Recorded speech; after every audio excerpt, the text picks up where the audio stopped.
महिलांनी पण first time voting केलं आज तुमच्या नाही, टक्का वाढवण्यासाठी हे सातत्यानं मायबाप मतदारांना हे आवाहन करणं आहे आणि मला खात्री आहे की शिरूर लोकसभा मतदारसंघामध्ये मायबाप मतदार मोठ्या संख्येने मतदान करतील. पर महायुतीकडून आहे ते अद्यापही सांगितलं जातं की 45 पेक्षा जास्त जागा आमच्या खरं तर विजयी होतील.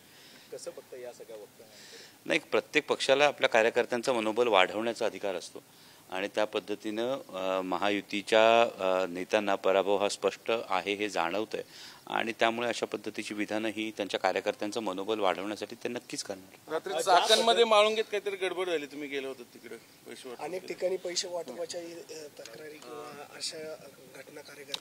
अशा घटना कार्यकर्त्यांकडून समोर येतात. त्या ठिकाणी खरं तर पोलीस यंत्रणेला सुद्धा सजग करण्याचा प्रयत्न आपण करतो, परंतु अशा पद्धतीने जर कोणाची मानसिकता मायबाप मतदारांचं बहुमूल्य मत विकत घेण्याची जर मानसिकता असेल, ज्या पद्धतीने जो बारामतीतला प्रकार उघड झाला त्यावर काही कारवाई झाली असं वाटतं? नाही, त्यावर अजून मला काही कल्पना नाही, कारण मीच प्रचारात पूर्णपणे व्यस्त होतो आणि पण अशा पद्धतीनं काही पतसंस्थांमधून अशी इच्छा व्यक्त करते. आपण बघतो की सगळे परिवारातले सदस्य एकत्र आलेले आहेत, मतदानाच्या निमित्तानं बाहेर पडणार आहेत आणि मतदारांनी देखील भरभरून मतदान करावं अशा पद्धतीचं आवाहन त्या करतात.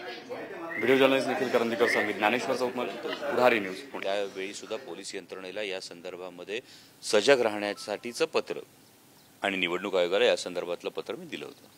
काल कागदावर गणित महायुती सांगते की 5 आमदार आमच्याकडे, तुमच्याकडे फक्त एकच. त्यांना विजयाचा ठाम दावा करतात. मला वाटतं 5 वर्षांपूर्वी जेव्हा लोकसभेची निवडणूक झाली त्याही वेळी 5 आमदार हे विरोधकांकडे होते आणि एकच आमदार हे राष्ट्रवादी काँग्रेस पक्षाकडे होते. आजही पुन्हा तीच परिस्थिती आहे की 5 आमदार विरोधकांकडे, एकच आमदार हा राष्ट्रवादी काँग्रेस शरदचंद्रजी पवार या पक्षाकडे आहे आणि मला वाटतं की विधानसभेनंतर नक्की पुन्हा चित्र पालटेल. दादा त्यांच्याकडे यावेळेस म्हणतात, अजित दादा म्हणजे दादा दावा करतात मागच्या वेळेस मी तुम्हाला निवडून आणलं, यावेळेस पाडणार म्हणतात. मला असं वाटतं आदरणीय वर प्रेम करणारी शिरूर लोकसभा मतदारसंघातली ही मायबाप जनता आहे. माननीय पक्षप्रमुख उद्धवसाहेब ठाकरे आणि त्यांचा कडवट शिवसैनिक हा ठामपणे पाठीशी आहे आणि त्यामुळे महाविकास आघाडी शिरूर लोकसभा मतदारसंघामध्ये दैदिप्यमान असा विजय नक्की मिळेल. किती अंदाजे लीड काय असेसमेंट काहीतरी केली? आजच मतदान आहे, मी लीड आत्ता सांगणार नाही, संध्याकाळी तुम्हाला कन्फर्म लीड सांगतो. पण मायबाप मतदाराला जरी विचारलं तरी मायबाप मतदार सुद्धा सांगतो लीड किती. मतदानाचा टक्का हा वाढावा यासाठी मायबाप मतदारांना मी कळकळीचं आवाहन करतो की लोकशाहीतला हा सर्वात मोठा उत्सव आहे.